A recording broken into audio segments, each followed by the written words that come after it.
Mbote na bino banso ba kozali kolanda ngai ezali wanga wa bino mama Charlotte naza na esengo mingi ya kobelema na bandako na bino mokozi na leo naleka na kopambola bino. Merci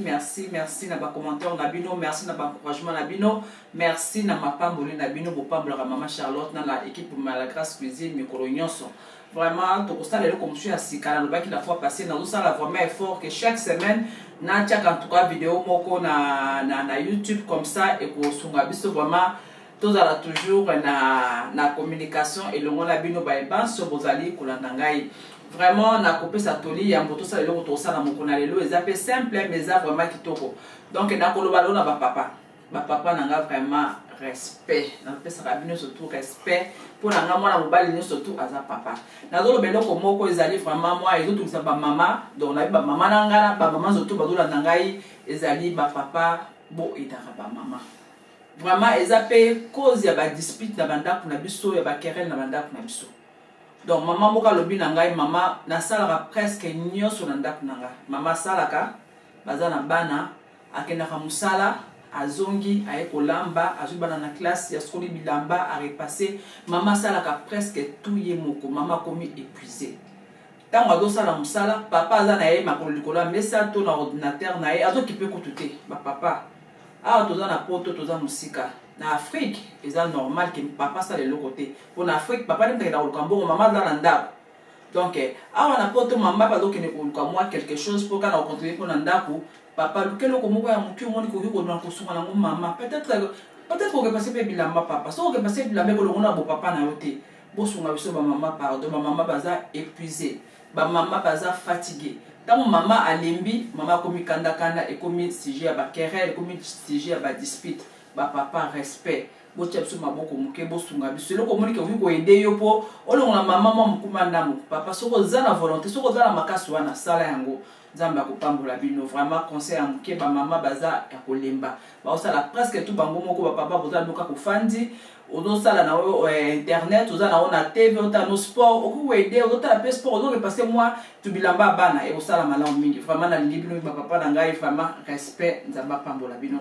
na kolakisa oni to kosala na mokona lelo to kosala to kokalinga nyama na biso ya ngulu to pe viande de porc eza simple mais kitoko juste ka pona ko bakisa ba recette mususu oyo peut-être olinga ko sala oyo to sala na ngulu ngo nini sokola bango supu ko sala ko pepe so sala ko pe bouillon ebité yango oyo donc na memi moi recette moko ya muke mo mbongo na muke nyama na so ya ngulu to kalinga. Donc yango biloko to nango besoin ezali juste awa pona yango na ko salela oyo ezali ngulu na nga yango yo donc eza ngulu mafuta ebelete eza na poso donc yango yo eza ngulu ya poso na kati yango okokata ngo na ba carré soko lingi okokata ngo ndenga na kati okokata ba forme surtout yo lingi mais nga na kati ngo na forme o mute sepeli singa. Donc ba morceau na nga ya viande de porc to pe ngulu yango eza déjà propre est-ce kana tsango ba épice. Alors naza na posa ya o ezali persil na poireau eza na se donc la soma quantité ebele na sukola ngo bien na congeler. Donc persil nanga ezawa na poireau na o mixer pour na tia na nyama nanga naza na ail naza na posa moi ail yokana ail mibale naza na de matungulu to pe oignon mais na kokata ndambu awa na ko mélanger ngo na ba poireau na ail na persil pour na épicer nango viande tangai oyo kotika la moko na ndambu na osala nango sauce au moins na osala sauce ya kocha likolo ya viande nanga. Donc naza na posa ya poivre blanc naza na posa ya muscade naza na posa ya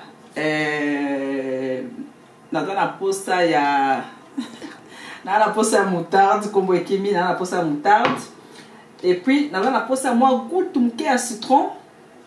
à la fin naza na posa ya bouillon na ngai pour na place ya mungwa na osala bouillon. Donc pour nango naza na posa ya nzungu au moins na osala na otokisa ni viande nanga muke juste 10 minutes et puis na okalinga ngo dona na posa nzungu okocha ngo pe na four mais nga fena sala na nzungu pour la noki et puis naza na posa ya kikalungu soba kikalungu malamu pour permettre yo osala ba recette na yo mama papa elengo za kolanda ngai. Donc biloko na nga na présenter biso yango yo et puis nous allons poser à l'huile moi moké pour na kokalinga viande na nga. Sikoyo na retrouver bino juste dans 2 minutes na mixer biloko na nakisi awa pour na épicer viande. Biso na tozongi. Donc awa na mixer poireau,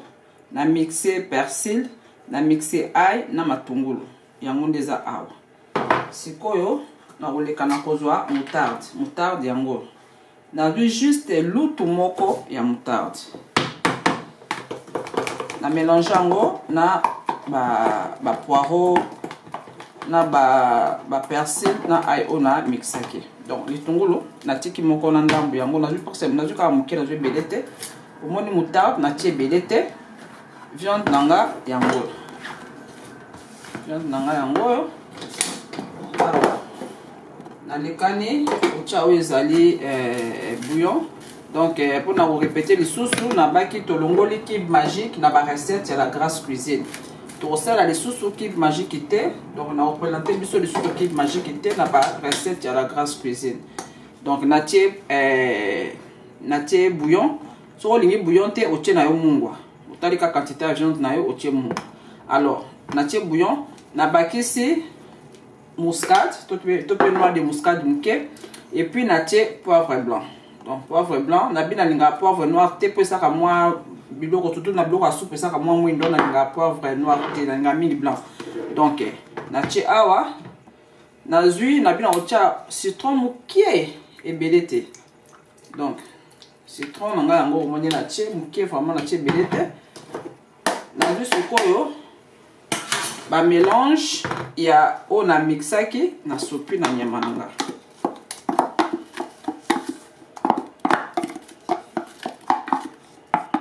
Sopi na nyama nanga. Maboko eza propre avant na sala émission na skola toujours maboko eza très important même yo mope na ndako. Okoki ko sala ko skola maboko abo bana olamba. Eza important maman. Donc na bandi ko mélanger viande nangai.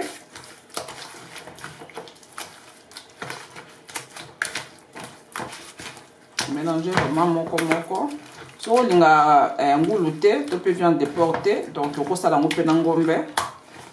Donc viande de bœuf le qui a pété, ils ont makas mingi. Donc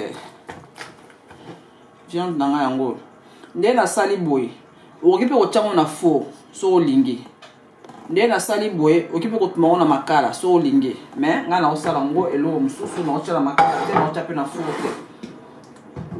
Nzungu nanga na lakisa biso yango yo na bandi kotia viande nanga na kati ya nzungu nde na lobi na kotika onka juste 10 minutes 7 à 10 minutes comme ça et bimisaka mai moke et puis na kozwa ngo mbala moko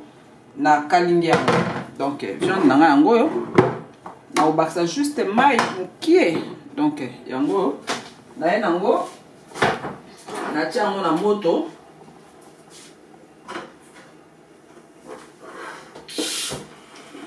na bi na basa juste mai mukie.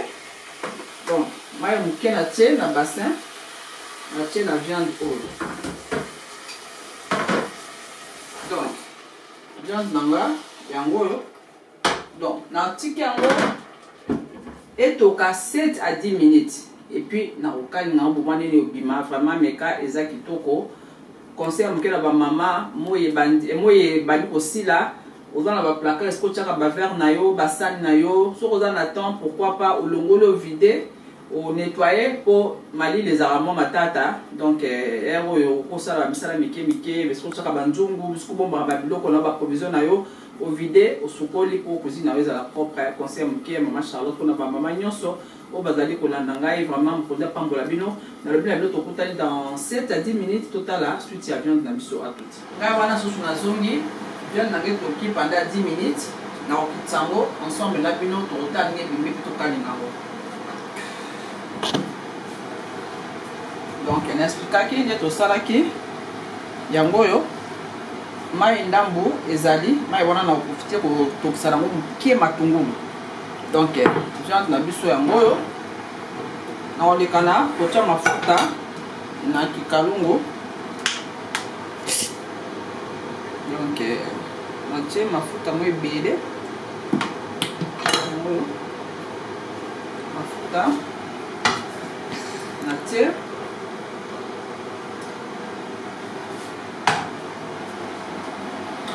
on va nous la viande on les viande déjà donc elembi vraiment te yango donc mafuta échauffé non te mais on a déjà viande nanga dans des viandes des alliés pour que la viande ait une qualité malamu yango yo atie viande na ye ba mokalingama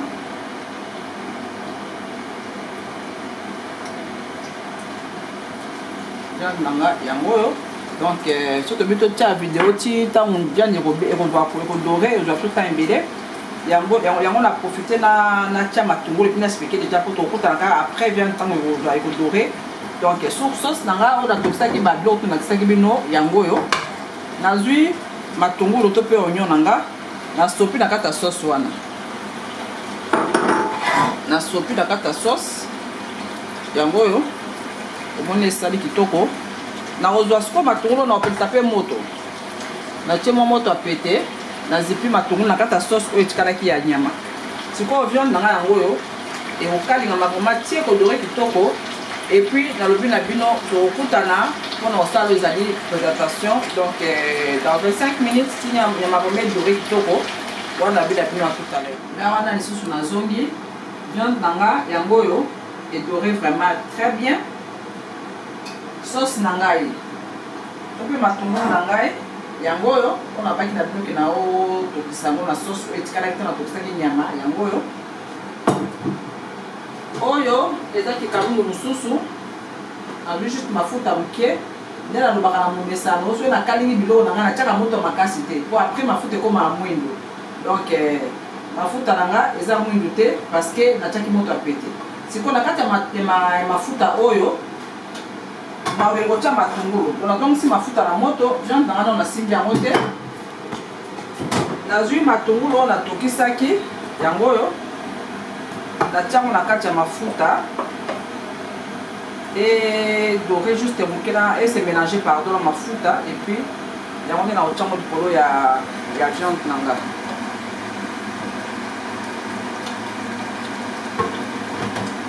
donc na mélanger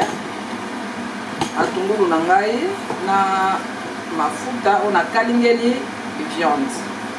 donc natie mafuta mosusu te kaka oyo nakalingeli viande alors mpo na nga naobakisa pilipili mokie soki oliaka pilipili te kotiako pilipili te kaka boye epuis kotiango likolo ya viande donc juste nabakisa pilipili na sauce na ngai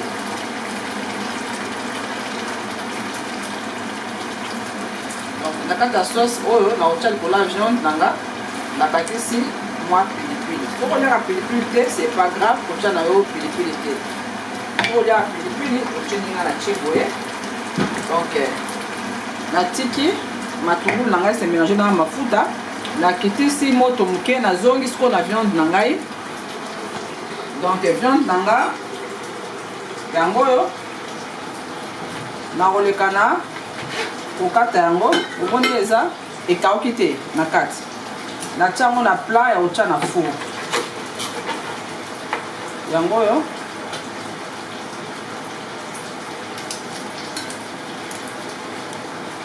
donc nazongi lisusu na matungulu na ngai se mélanger bien na l'huile nakoleka soko kotia yango likolo ya viande na ngai ya porc to mpe mbulu na ngai après na chauffe déjà four na ngai na 50 na 100 juste ezalaka na moto moke chaleur ya four donc eza vraiment mama meka eza vraiment kitoko na makemba na kwanga na loso en tout cas olia yango très bien siko matungulu na nga yango oyo oyo nakisaki déjà nde nasalaki yango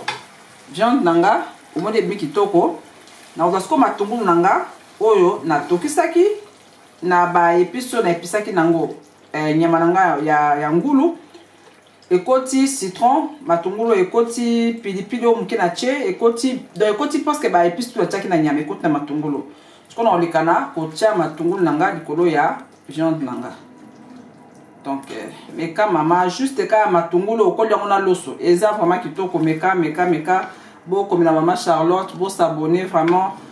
bopartager ba vidéo à la Grace Cuisine donc awa eza poireau, eza persil. Na place à persil, au côté na yo pe sur lingi, au côté na pe céleri, sur que na persil t'es un problème te.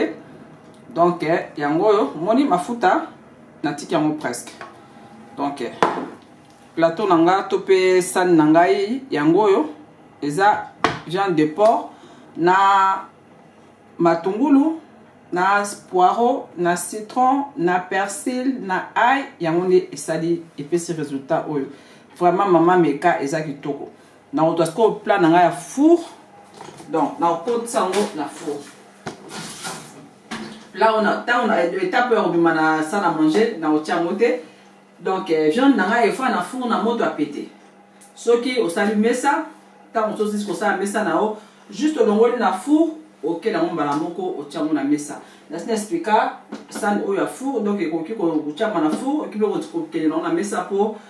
et garder beauté à bloc na yo. Vraiment na comme na suka na ki na sengo mingi ko partager vidéo le mona bino, vraiment na za sengo mingi ya ko ketube bino lisusu bala na sima na ba vidéo na osala bobo sanate ko liker, bobo sanate ko tika ba commentaire na bino, bobo sanate ko s'abonner juste à la gauche au prier parce que ko mi s'abonner au bala ko do ba émission surtout il y a la Grâce Cuisine. Vraiment papa Bakaye cameraman assure dans ma pambola yo, papa Tony za ma pambola yo, les grandes filles ngai ya Obedine za ma pambola yo, toujours sur ma caméra pour na ligne qui toko boy. Sans bango pour moi maman Charlotte c'était. Donc na komi na suka bobo sanate ko partager ma vidéo ya la Grâce Cuisine dans ma contact na bino ya WhatsApp. Vraiment za ma pambola bino wana lobi na bino to monani à la prochaine na émission sur Sika bo sepela za ma pambola bino ciao.